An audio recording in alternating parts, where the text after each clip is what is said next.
Oi, gente! Hoje é um grande dia porque eu vou começar a fazer um projetinho, né? Fazer com que ele se torne vivo, né? Finalmente. Eu não sei por que eu tô adiando tanto de fazer esse projeto pra vocês aqui, expor na rede social, né? Se der tudo certo, eu vou criar um Instagram só pra isso, né? Exclusivamente só pra isso. E se não der certo também, vai ficar o vídeo no meu Instagram pessoal mesmo. E assim vamos. Mas a respeito do meu projeto, assim como tem o café filosófico, eu quero criar o vinho filosófico, juntando duas coisas que eu mais amo, que é a filosofia e o vinho, né? Então, eu acho que vai ser um projeto bem bacana, eu espero que vocês gostem. Então, toda vez que eu abrir uma garrafa, eu vou contar algum papo, tanto sobre o vinho que eu estou tomando, e também alguma coisa da filosofia. Então, por mais que eu sei que o pessoal não tá muito afim hoje de ver vídeos longos, porque a gente tá numa área de tecnologia que gosta da velocidade 2.0, escutar áudio, tipo, sabe, rapidão. Tem gente que gosta de disseminar conhecimento, né? Então, nada mais, nada menos, eu vou fazer isso, tá? Vou gravar os vídeos, vão ficar longos, confesso, mas quem gosta, gosta. Quer aprender sobre vinhos? Vem comigo. Hoje eu vou ensinar vocês um pouquinho sobre esse vinhozinho aqui, que eu apelido ele como o vinho universitário, tal do Pérgola. O vinho mais vendido, acho, aqui no Brasil, se eu não me engano. E eu acabei com a rolha dele. Vamos conversar então sobre essa belezura aqui, o Pérgola. Bem, o Pérgola, ele é um vinho de corte. O que é um vinho de corte? Se você ouvir falar sobre vinho de corte, é que ele é composto por várias uvas, uma variedade de uvas.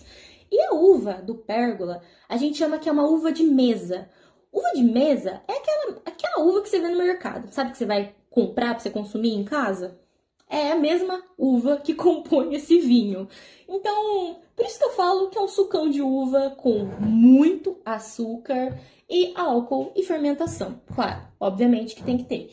Mas quando a gente se trata de vinhos mais encorpados, vinhos mais chiques, a gente chama de uvas finas, que são uvas feitas, ou melhor, produzidas, enfim, nas vinícolas, tá certo? Então, ela é voltada para a produção de vinhos mais requintados. Então, tá. Então, vinho de corte, uma variedade de uvas. Mari, quando tem um vinho que a gente vê, assim, um nome, por exemplo, clássico italiano, Nebbiolo. Ah, você vê lá, Nebbiolo é do quê? Bom, é composto por uma uva só, a uva Nebbiolo, ou um Chardonnay, por exemplo, ou um Pinot Noir, enfim, quando tem esses nomes das uvas, geralmente esse vinho é composto 100% daquela uva, então a gente chama de vinho varietal, beleza? Então, vinho de corte é quando tem variedades de uvas, vinho com uma uva só é o nosso vinho varietal, que é mais chique, mais requintado, mais encorpado, aromático, e tem toda aquela coisa gourmetizada que os sommeliers e as pessoas que gostam de vinho adoram.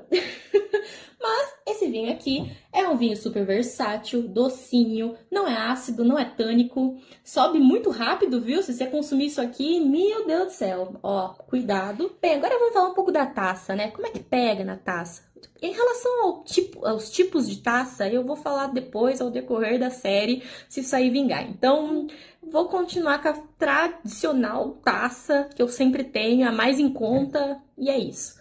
Bem, primeiramente, muitas pessoas pegam o vinho aqui no bojo da taça, essa região, ou na borda, sei lá por que tem gente que pega aqui, mas tem gente que pega no bojo, né, que a gente chama, essa região aqui.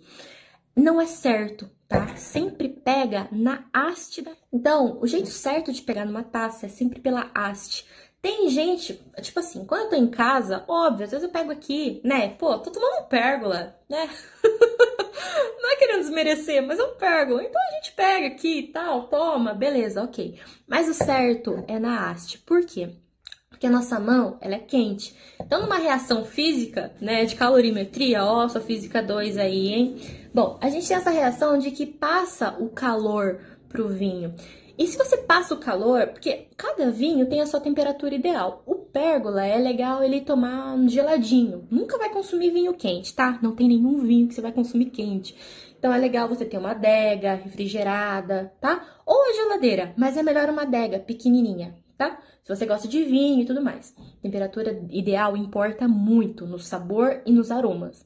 Então, com essa transferência de calor da nossa mão para a taça, não vai ficar legal, tá? Tanto a temperatura do vinho quanto os aromas, você não vai sentir tanto. Bem, então, se você quiser fazer chique, sempre pegue na haste, se você tiver com o seu boy ou no lugar requintado, pega aqui, dá uma rodadinha, já vou explicar. Roda assim a taça. Que vinho maravilhoso. É isso que você vai fazer, tá? Quer fazer um santé? Pode fazer um santé, tá? Tá permitido. Mas enfim, por que roda, gira, mistura o vinho? Uma vez eu vi uma blogueira falando que tem que misturar os componentes do vinho. Por isso que roda, gira a taça, não sei o que lá, balança a taça. Gente, o vinho não é uma bebida heterogênea, ela é homogênea. Você vai fazer esse balanço, esse balé do vinho para você sentir os aromas. E um outro ponto que eu aprendi também com um professor meu, eu falo que o Rodrigo é meu professor, tá? Porque tudo que eu aprendi de vinho foi com ele. Enfim, eu me considero uma pessoa enófila, tá? Uma pessoa que é amante de vinhos. Eu não fiz nenhum curso, mas eu gosto de estudar, gostava pelo menos quando eu tinha tempo, nas minhas horas vagas, porque eu gostava de beber vinho com meu pai, com a minha mãe, enfim. Eu falei, quer saber? Vou conhecer um pouco mais essa bebida artística maravilhosa. E foi aí que eu aprendi, conheci o Rodrigo e, cara, sensacional. Bom, depois eu coloco o IG dele em algum lugar para quem quiser conhecê-lo também. O trabalho dele é impecável. Enfim, quando você roda também o vinho, você consegue ver o seu choro. Então, quando vê que as lágrimas do vinho estão caindo na taça, quer dizer que tem um grande percentual alcoólico. Então, gente, eu não vou conseguir mostrar aqui pra vocês, né, as lágrimas que se formam, porque a minha câmera não é muito boa. Mas, enfim, então isso tem alguma coisa a ver com a densidade da água, a densidade do álcool, por isso que forma essas lágrimas. Eu não vou explicar muito bem fisicamente falando, mas basicamente é isso que acontece, tá? E outro ponto muito importante pra falar a respeito do vinho ainda, se você abrir uma garrafa, você consuma ela pra ela não virar vinagre, tá? O vinho é uma bebida viva, assim como o café, assim como a cerveja. É uma bebida que tem N metamorfoses e quando você abre, ela vai ter contato com o oxigênio. Por mais que você tampe, ela vai se transformar. A cada dia o gosto vai ser diferente, o cheiro vai ser diferente, tudo diferente. Ela muda, então consuma. No mínimo, no máximo 7 dias, tá? No máximo, senão vai virar vinagre. Então abriu, consumiu, é isso.